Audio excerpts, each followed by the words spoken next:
नमस्कार, आप देख रहे हैं न्यूज फॉर नेशन और मैं हूं सांत्वना आपके साथ। बिहार में आरजेडी की वापसी सत्ता में हो चुकी है, महागठबंधन की सरकार बन चुकी है और बिहार का सबसे लोकप्रिय युवा चेहरा यानी तेजस्वी यादव बिहार के नए डिप्टी चीफ मिनिस्टर चुन लिए गए हैं। ऐसे में हर तरफ हर्षोल्लास का माहौल देखा जा रहा है, लोगों में खासा उत्साह है। बधाइयों का तांता तेजस्वी यादव को लेकर शुरू हो चुका है और हो भी क्यों ना, क्योंकि लोग ये मान रहे हैं, जो भी आरजेडी के समर्थक है, चाहने वाले हैं, जितने भी नेता है और जो भी जनता है, वो ये मान रही है कि तेजस्वी यादव के सूझबूझ से, उनके संघर्ष से, उनकी मेहनत से आज आरजेडी ने यह मुकाम हासिल किया है कि उसकी वापसी बिहार की सत्ता में हुई है। ऐसे में तेजस्वी यादव ने अपने एक ट्वीट को रीट्वीट किया है। ये ट्वीट पिछले साल यानी साल 2021 के नवंबर महीने का है, जब उन्होंने लिखा था कि कोई भी कड़वी दवाई का असर धीरे धीरे समय के साथ होता है, इसका फायदा समय के साथ होता है।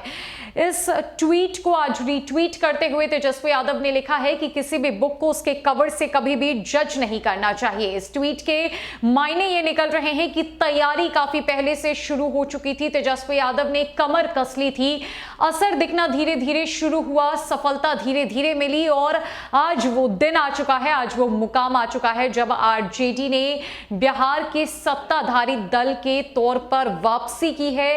राजद सबसे बड़ी पार्टी बन चुकी है। इतना ही नहीं, महागठबंधन की सरकार में राजद बड़े भाई की भूमिका में है।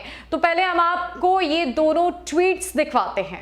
पहला ट्वीट जो तेजस्वी यादव के ऑफिशियल ट्विटर अकाउंट से साल 2021 के नवंबर महीने में किया गया था, वो ये था: No one should try judging a book by its cover. Potential, like sweet nectar and bitter medicine, takes time to show its real benefit. अब आज तेजस्वी यादव की तरफ से इस ट्वीट को रीट्वीट कर लिखा गया है: Just to recall, I had said that don't judge a book by its cover. Now the time has come to reassure my brothers and sisters in Bihar that I am totally committed to holistic development of the state under the able guidance of Honorable Nitish Kumar ji. That's my vision and mission.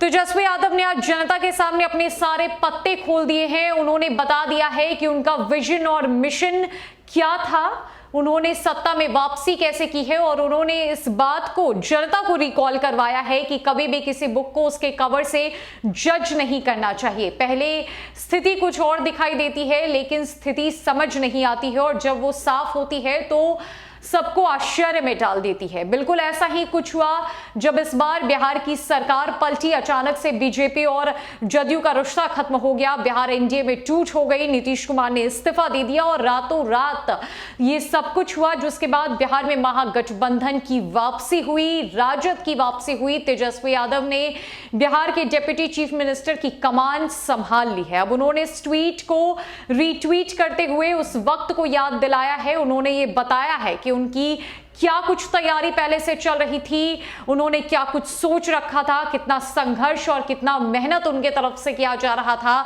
Nitish Kumar को समझाने में, नीतीश कुमार को मनाने में, उनकी एक तरीके से कहा जाए तो उनकी आंखें खोलने में कि वो अपनी घर वापसी करे। घर वापसी का मतलब महागठबंधन में वापस आ जाए। ये तेजस्वी यादव ने भी कहा है कि उनका और नीतीश कुमार का जो रिश्ता है वो चाचा भतीजे का है, पारिवारिक रिश्ता है और ऐसे में चाचा भतीजे में अनबन तो होती ही रहती है, लेकिन वो हमेशा एक रहेंगे, हमेशा साथ रहेंगे। तो ये ट्वीट आज तेजस्वी यादव की तरफ से किया गया है, जहां पर उन्होंने जनता को ये भली भांति याद दिला दी है कि रणनीति किसको कहते हैं, राजनीति किसको कहते हैं। फिलहाल के लिए इस अपडेट में इतना ही। न कई अपडेट्स के लिए हमारे साथ बने रहे न्यूज फॉर नेशन में। नमस्कार।